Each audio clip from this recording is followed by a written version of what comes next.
Tablo neyi gösteriyor? Tablo ortaya çıkan durumun biraz sonuçlarını gösteriyor. Amaç ne? Uluslararası sermaye ve işbirlikçi bir sermaye var. Küresel sermaye bağlı. Bunlar tüm yeraltı, yerüstü zenginliklerini talan etmek istiyorlar. İşte o Cengiz gibi böyle Katar'ın, Amerika'nın zaten Derazor petrolleri, diğerleri hemen el koyma, hemen işletme, göz koymuşlar. Türkiye devletinin değişik güçleri şu anda böyle sermayeci, rantçı kesimler şimdi tümden el koymaya çalışıyorlar. Şimdi demokratik ulus bilinci, demokratik özerk yönetim bunların böyle talan etmesine, rant sağlamasını önüne almıştı. Tabii halkaydı. Doğal tüm enerji kaynakları halkın malıdır. Halka ortak temelde bir paylaşım içerisinde yapılıyordu. Şimdi bu şekilde ne yaptılar? Şimdi bunu dağıtmak, öz yeterliliği, öz savunmayı, kendi kendisini idare etmeyi dağıtılırsa Derazor'daki, Rakka'daki böyle petrol de var. Petrola da, benzine de %300 zam yapmışlar. Evet. Diğerine de %800 zam yapmışlar. Şimdi o insanlar diyecek nereye karşılaştık? Demeye başlamışlar. İşte Sefkane var bak. Yürüyüş yapıyorlar, gösteri yapıyorlar. Şimdi evet. Suriye'nin tüm kentlerinde bu gerekçesiz bir şekilde hepsi işten atılıyor. Özelleştirmeden kaynaklı. Cuma günü Cuma namazının ardından Şam, Humus, Hama, Halep, Laskiye, Tartus, Dera, İdlib, Derazor ve Rakka kentlerinde bu işten atılmalara karşı protestolar gerçekleştirileceğine dair de haber var yani. Onu da eklemiş olalım. Tabii yani sonuçta halka karşı böyle üstten HTŞ'ye bağlı böyle bir komprador, daha önceki tanımlanan bir burjuvazi ya da bir zengin Arap aşiretlerine bağlı, Arap şeyhlerine bağlı. Dikkat edilirse hep şeyhler, üst egemen sınıf kendisini burada zenginleştirecek. Evet. İşbirlikçi temelde işte Türkiye'deki Cengiz Holding'ler ya da Katar'daki ya da Amerika'daki, İngiltere'deki özellikle bunlarla evet, işbirliği içerisinde tüm petrolü, zenginlikleri dışarı satacak. Halka da büyük bir yoksulluk, sefalet. Şimdi Türkiye'deki durumun aynısını düşünelim. Şimdi bu sefer göz diktikleri yer neresi? Rojava. Şimdi Suriye'de zaten her tarafı Hama'ya, Humus'a her tarafı peşkeş çektiler. Bütün ülkelerle Fransa'dan tutalım anlaşmalar yaptılar. Limanları sattılar. Evet. Gittiler Amerikalılarla anlaşmalar yaptılar. Yetmediler bu sefer Çinlilerle anlaşmalar yaptılar. Bütün Hama'nın, Humus'un tüm zenginliklerini Suriye'nin dışarıya peşkeş çektiler. Bu yetmedi, bu sefer yeni alanlar gerekiyor onlara. Yeni işte biraz demokratik özerk yönetim halklarla birlikte bunu halka hizmet temelinde, kendi kendisine mal edecek temelde, demokratik ulus dediği bu yani. Demokratik bir temelde eşitlik, özgürlük, adaletli bir şekilde tüm topluma hizmet etme, tüm toplumun hizmetine sunma. Şimdi dikkat edilirse ne yapılıyor? Tümüne el konuluyor.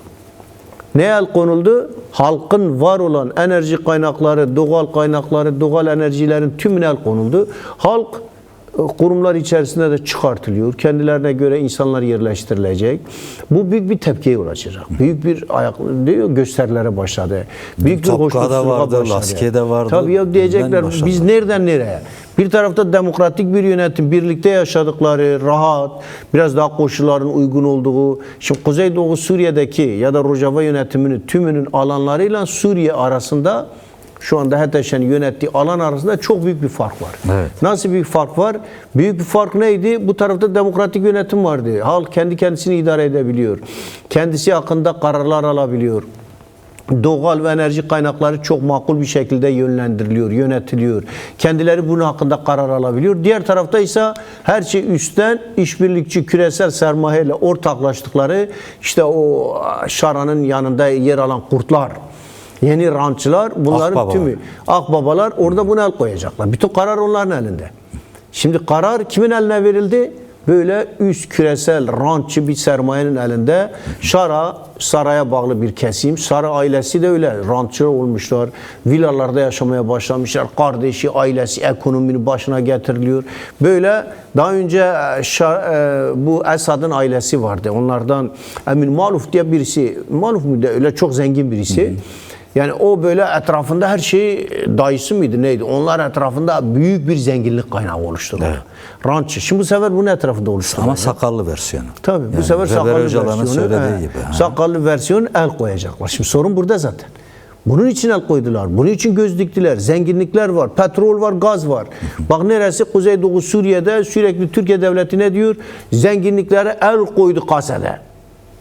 Şimdi nereye el koymuş kasede? Kasede burayı halkla birlikte ortak yönetmiş. Şimdi el koyup eline geçiren, işgal edenler ne yapıyor? %800 zamla, %300 zamla halkı çıkartarak neye yol açtı? Halksız. Halka yoksulluk etmeyen. getiren. Tabii rançlar temelinde. Şimdi mesela kışın her kış ben biliyorum belki rakam değişmiştir ama her haneye, her eve en az 400 litre mazot dağıtılıyordu ısınma için. Yani bu o kaynakların halka kullanımına işaret ediyor. Mesela yine sorayım, bu komünler temelinde örgütlenen Rojava'daki öz savunma nasıl sağlanacak, nasıl kurulacak? Yani örneğin ben gittiğimde gördüm bir protez merkezi kurulmuştu. Kamışlı'nın Amude yolu üzerinde Heyvasor'a bağlı bir merkezdi. 2 gencin çalıştığı bir yerdi. Bu protez merkezinin verdiği hizmetler kime bağlı olacak? Nasıl olacak? Paralı mı olacak? Yani bu tür sorular var. İşte biraz önce su, elektrikten bahsediyoruz. Çünkü bunlar temel ihtiyaçlar olduğu için ama bunun yanında birçok eğitiminden tutalım ilaççına kadar birçok ihtiyaç olacak kamusal alanda. Yani o kazanımları koruyabilme adına bundan sonraki mücadele çok daha çetrefilli ve engebeli, zorlu geçeceğe benziyor. Yani şu simgesel entegrasyon işlemlerinden sonra ya, tabii daha çetin, daha zorlu. Ne olacak? Nasıl savunulacak Doğru. yani bunlar? Yani nasıl savunulacak? Kendi kendisinin öz yeterlilik, öz yönetim, sahip çıkarak, komünleri geliştirerek, halkı tabandan katarak, halkın kendi kurumlarına sahip çıktığı.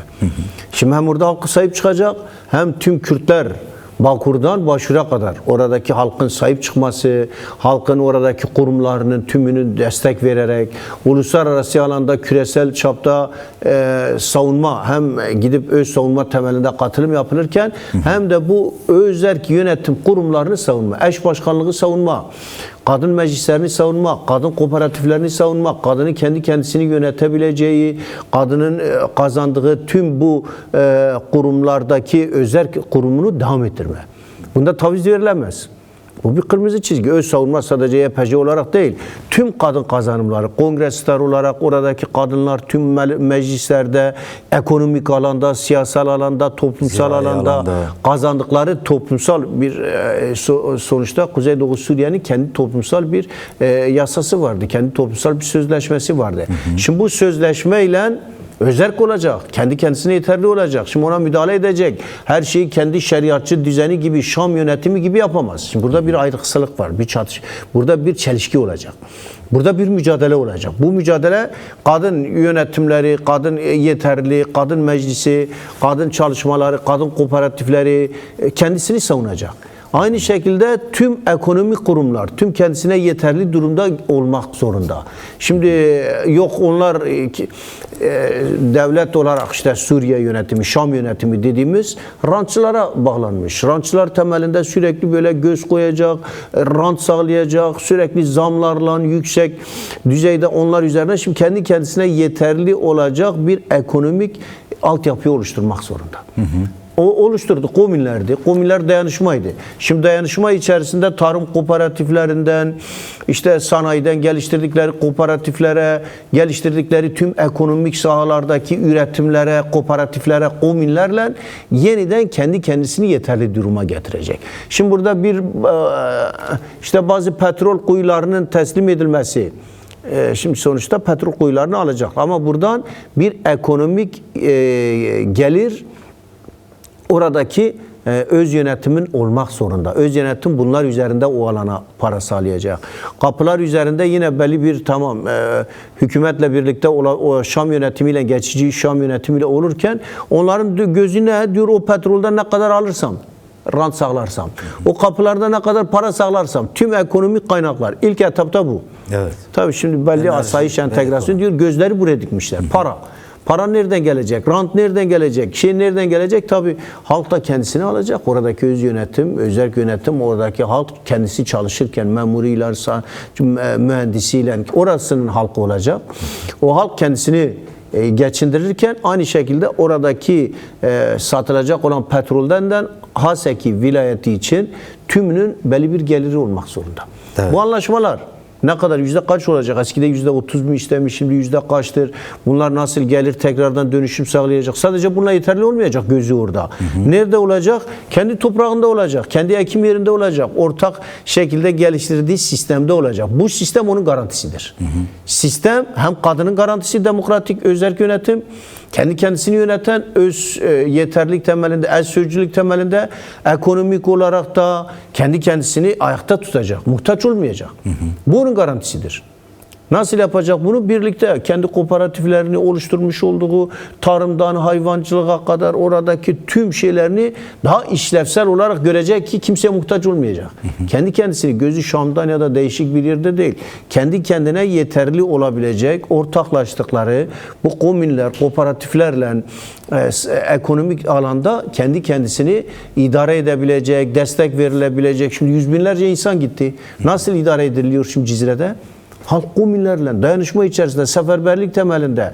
Tümden bu dayanışma ne yaratacak? Bu yaratılan kolektif, komünal, demokratik, ekonomik işbirliği yeni bir sistemdir. Bu sistemine sahiptir. Kaç yıldır? 13-14 yıldır bu sistem. Evet. Bu sistem onları ayakta tutacak ve garantisi olacak. İşte bu sisteme saldırıldı. Derazoğlu'da bu sistem dağıtılınca ne oluyor? Rantçılar geliyor. Halk aç kalacak. Halkın üzerinde şu anda benzininden gazına her tarafına ne var?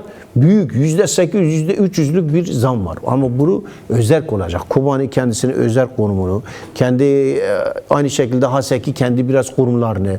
Bu kurumlar da entegrasyon içerisinde olurken özerk yönetimin kendisine has, özgün bir statüsü olacak.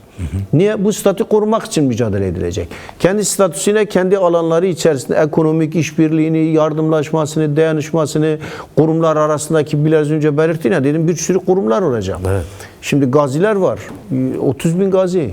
Şimdi bu gazilerin kendi kurumları var. Kendi kendine yeterli duruma, daha işlevsel olabilmeleri, toplumsal çalışma alanları içerisinde yine aynı şekilde nedir? Şimdi bu sistem tabii kendi içerisinde güçlü bir savunma, öz savunma sistemi yaratarak öz yeterlilik temelinde dışarıya kuşatma altında olurken bile Kobani kendi kendisini yeterli düzey, sağlıktan tutalım ekonomisine kadar, tüm eğitim sistemine kadar tümünde kendi kendisine yeterli. Üniversiteleri, onların oluşturmuş olduğu kurumlar hep kazanımdır.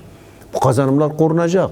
Bu kazanımlardan taviz verme, geriye düşme gibi bir durum onlar yapmak isterse onların göz diktikleri ne? Şu anda ekonomik kaynaklar. Şimdi onlarla böyle bir mücadele ve demokratik mücadele. Şimdi bunun garantisi ne? İşte uluslararası alanda dayanışma, Kürtler arasındaki dayanışma.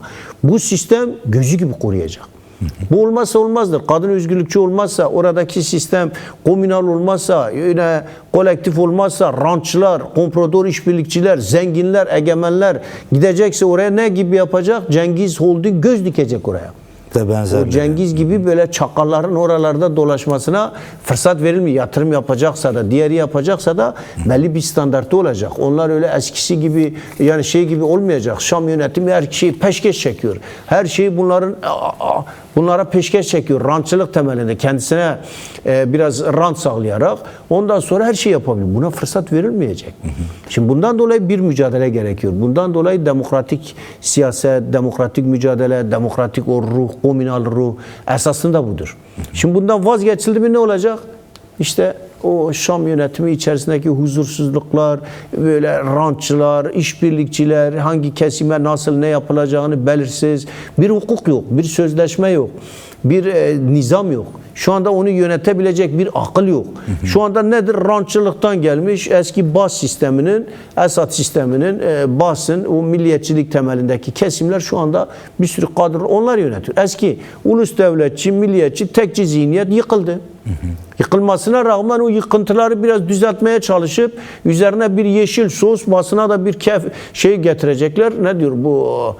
Onların İslami sosunu öyle onu yönlendirmeye çalışıyor. Ama içi gitti, yıkıldı, parçalandı. Şimdi onu tekrardan ayakta tutamazsın. Onun için her çeşitliğe, Durzilerin, Alevilerin, oradaki Hristiyanların kendi toplumunu kendisini yönetebileceği, böyle kendi özgürlükleri olabilecek şekilde işte bu demokratik özerk yönetim bunu sunuyor. Demokratik ulus budur. Evet. Bu kendi içinde Araplarla birlikte. Şimdi Haseki'de Araplar var. Yüz binlerce Arap var. Aynı şekilde Tırbisbiye'de Arap var. Çılaka'da Arap var. Kamışlı'da Araplar çok. Süryaniler çok. Oradaki Ermeniler var. İç içe. Şimdi bu iç içe olan halk nasıl birlikte olacak? Birliktelik zehirlenirse Araplar artık olmaz. Tamam, o Arapların %90-95 çoğunlukta olduğu Derazur %100 onlar gitti. Tamam, Şimdi onlar ben burada kendisi bir şey yapacak. soracağım. Şimdi gitti orada bir yani işte KSD'nin oluşumuyla daha çok askeri temelli bir ittifak kurulmuştu ve bu o aşiret liderleri üzerinden gerçekleştirilmişti. Yani aşiretin işte temsilciliğini yapan liderler diyelim ama ben görmediğim için şimdi ahkam keservari bir şekilde konuşmak istemiyorum ama örneğin Rojava'da yani Arap halklarının yaşadığı Rakka, Derazor, Tapka ve benzeri yerleri demiyorum ama Rojava bölgesinde yani işte Malajin gibi, kadın evleri gibi, komünler gibi bir sürü tabandan örgütlenme çalışmaları vardı. Mesela Kobane'de belediyeye bir röportaja özür dilerim, röportaj için gittiğimizde farklı köylerden gelen temsilciler vardı, komün temsilcileri. Kendi su sorunlarıyla ilgili bir sorunu orada belediyeyle tartışmak için gelmişlerdi.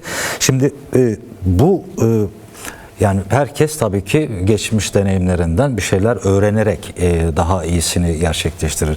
Acaba biraz önce tek tek isimlerini saydığım şehirler işte Dera, İdlib, Derazor, Rakka, Halep, Humus, Hama, Şam bir sürü yerde eylemler olacak. Tamam, belki Kuzeydoğu Özerk Yönetimi döneminde Laskiye ile bir bağlantı yoktu, Tartus'la bir bağlantı yoktu veya Süveyde ile bir bağlantı yoktu. Bağlantı olmayan yerlerde de halk tepkisini göstermeye başladı. Acaba bundan sonra o komünal temelde tabandan örgütlenmeyi yani bir model olarak Rojava'da gerçekleştirilen o örgütlenmeyi yine tabanla ilişki kurarak biraz önce görüntüsünü verdiğimiz işte sıradan savaşın da mağduru olmuş Arap halklarının isyanı yani %800 elektrik zammı ne demek? Adam diyor ki benim güneş enerji sistemim var diyor. Daha önce diyor yine bir para ödüyordum 20 bin lira diyor. 980 bin lira yani 49 kat artmış mesela onun şahsında.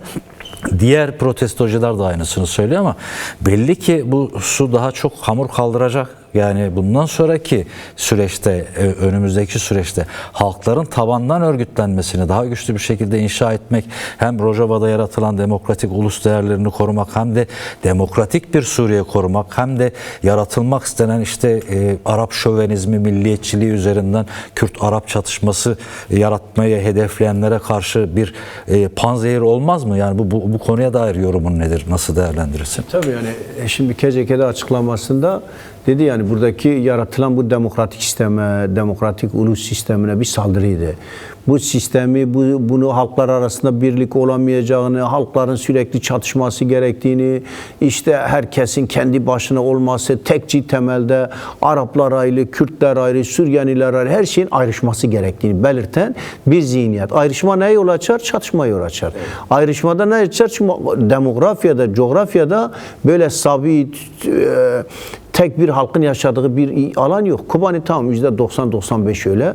Şimdi ama bazı alanlar iç içe. Şimdi iç içe bir köy Arap, bir köy sonuçta Kürt böyle iç içe geçmiş bir daha önceden yapılmış. Tamam Arap kemerleriyle.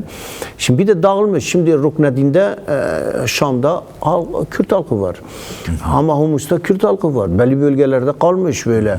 Yine aynı şekilde Şeyh Maksud'dan Eşrefiye'ye birçok alanlarda Serikani'den diğer yerler. Şimdi bunlar işgal edilmiş alanlar ya da bu sistemin içinde diyelim. Evet. Şimdi HDŞ sistemini geçici sistemin içinde yer almış olan bir şey. Antidemokratik. Şimdi demokrasi, özgürlük, eşitlik o sistem yok orada. Şimdi o sisteme evrilebilmesi için Kürt halkı daha önce Kürt halkı ile birlikte halklar Rakka'dan Derazor'a kadar o halklar onu gördüler aslında. Şimdi bu modeldi. Aleviler diyor bu modeli biz istiyoruz. Gürcüler diyor biz istiyoruz. Yani haliyle tabii, şu an yaşadıkları. Aleviler diyor bu sistem bizim için en uygunudur. Kuzeydoğu Suriye'de şu anda Rojava'da olan. Bunu talep ediyorlar. Şu anda Dürziler ittifak güçlerin çok. İttifaklar kim? Aleviler senin yanında. Oradaki Süryaniler, oradaki Hristiyanlar senin yanında. Ermeniler senin yanında. Ermeniler de var şimdi. Tabii. Ermeniler çok şu anda Halep'in içerisinde birçok bölgelerde var. Hani Halep'te de çok. Şimdi onların tümünü örgütleme, demokratik öncülük, demokratik siyaset, demokratik ulusu bu şekilde. Demokratik ulus budur. Yani kendi içinde Kürt demokratik ulusu birliği gelişecek, gelişiyor. Bu çok önemli. Evet. Bunu dıştalamıyor. Yani Kürtleri bırakıp da başkalarıyla uğraşmıyor.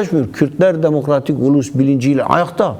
Görüyoruz orada ayakta, tüm dünyada ayakta. Bu daha da büyük bir sahiplenmeyle. Bu kazanımdır. Bu bilinç, bu ruh nasıl gelişti? Kendi kendine mi gelişti? Mücadele edilmezse, bedel verilmezse, direniş verilmezse, oradaki bu bilincin, bu ruhun yaratılması kendi kendine gelişmiyor. Bir paradigma üzerinden inşa Tabii ediliyor. paradigma, stratejik, önderlik farkı. Önder Apo bunu yarattı. Stratejik bir Kürt aklı birlikteliği yarattı.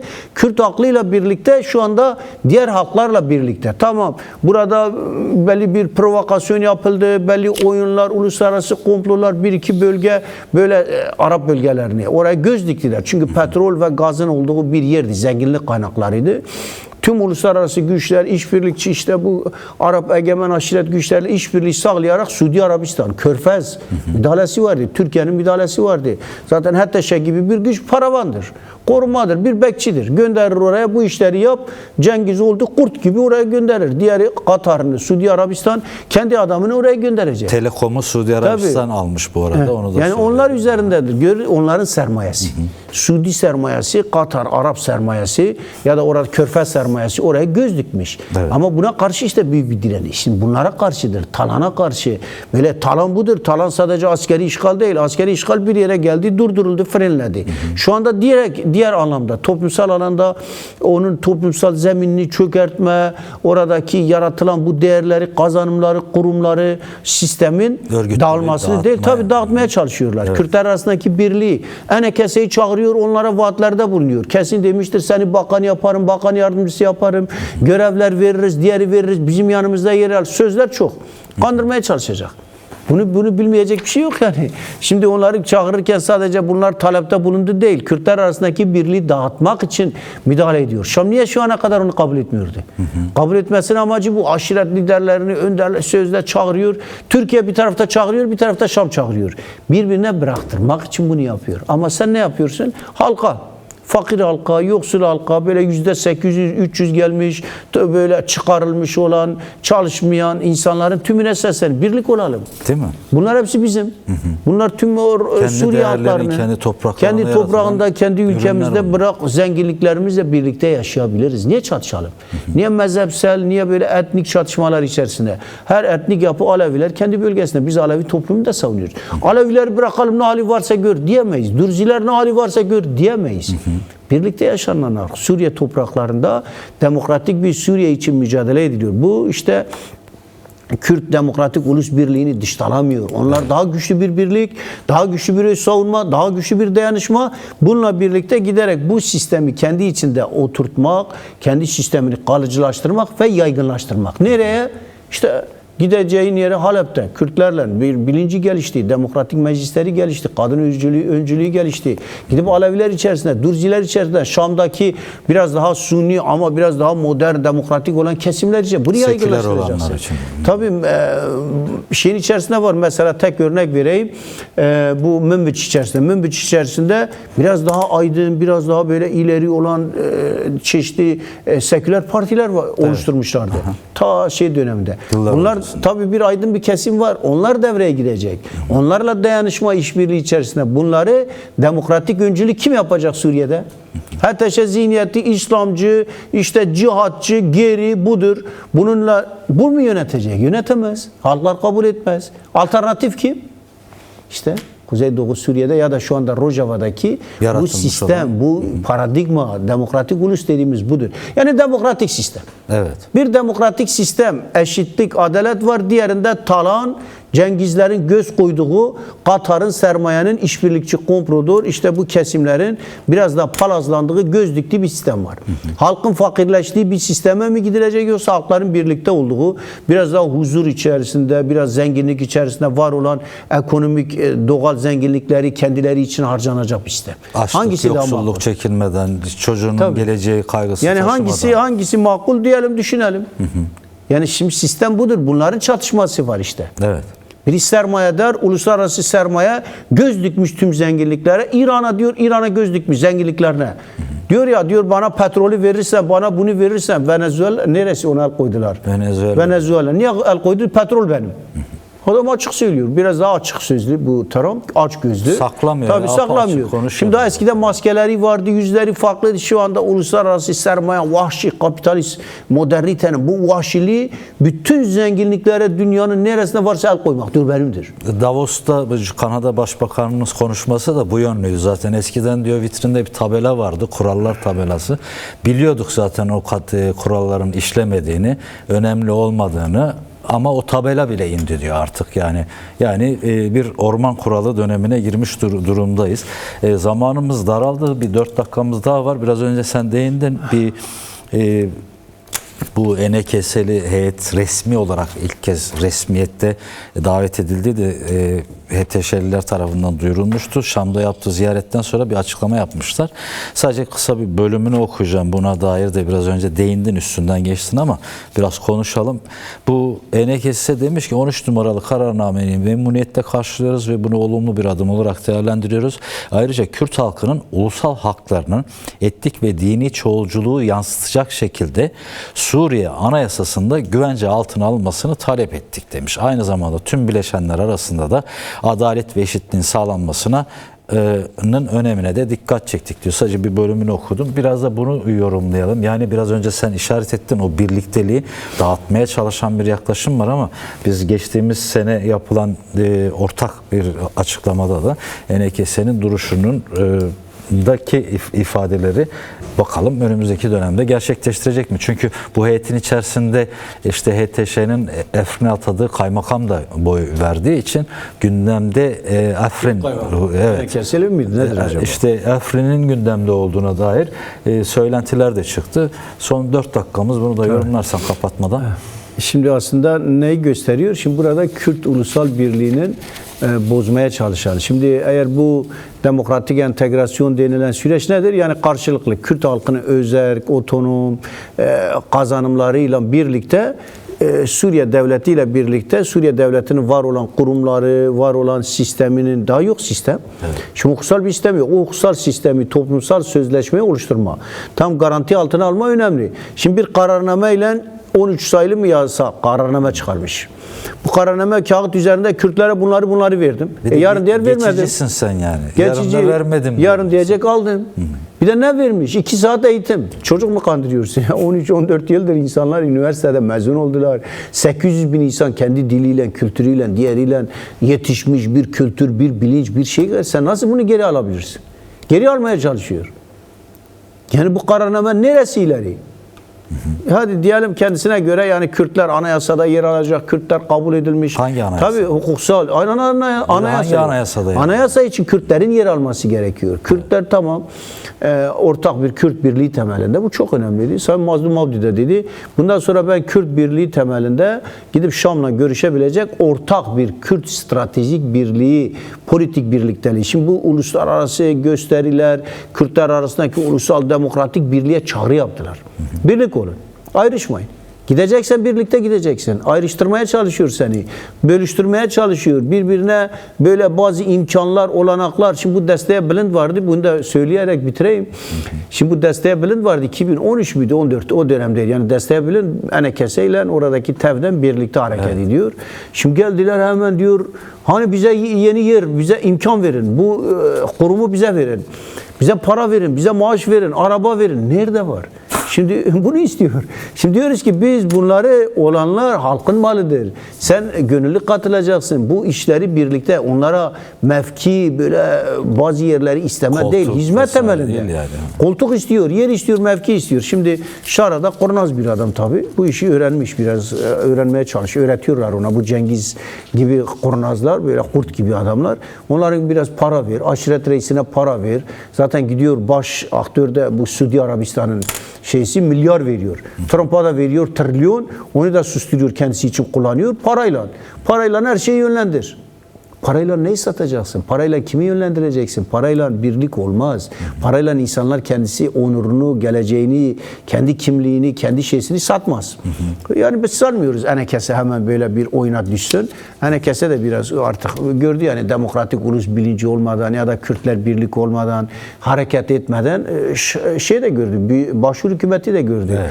Başur'daki tüm Talabani'den Berzani'lere kadar bunlar eğer burası giderse Rojava Başur da gidecek. Başur'a da saldıracak. Tüm kazanımları. Zaten Türkiye öyle diyor. Diyor buranın kazanımlarını, kimliğini, idaresini kabul etmez. Sıra Başur'da. Şimdi bu suni bir yönetim Irak'ta oluşturulursa giderek diyor ki tek yönetim olacak. Monarşiler olacak. O Tom Barak gibi adam. Zaten ne olduğu belirsiz birisi. Epstein olaylarında dosyalarında ismi çok geçen böyle her şeyi satabilecek bir tip. Tam böyle bir tiplere kalmış dünya. Şimdi bu şekilde tüm o Başur kazanımlarını da yok etmek isteyecek. Yani kese bunu görmeyecek mi? Yani kese daha uyanık olarak, birlik olarak bu kazanımları tabii toplumsal bir sözleşmeyle, anayasayla garanti altına almak, hukuksal mücadele vermek, siyasal demokratik birlik mücadelesi vermek en doğrusu. Yani bu şekilde de biz birlikte kazanılacağını, daha büyük mücadeleler içerisinde oyunlara gelmeyeceğini, birlikte hareket ederek yeni bir güç birliği içerisinde demokratik ulus birlikteliğiyle hem Kürtler kazanacak hem de etrafına kazandıracak. Halklar kazanacak. Tabii kazanacak, halklara kazandıracak. Demokratik ulus bilinciyle kazanacak. Niye kazanacak? Birlikte yaşıyorsun. Evet. Şimdi birlikte yaşadığın topluma ben tek kazanayım, o da diyecek ben de kazanayım. Sen öyle yaparsan çatışırsın. Birlikte dayanışma içerisinde Haseki'de de, Kamışlı'da da, Halep'te de, Şam'da da birlikte kazanan, hatta tüm Başur'da, Bakuri Kürdistan'da, Türkiye'de, Orta Doğu'da, Orta Doğu Demokratik Ulus Birliği herkese kazandıracak. Ortak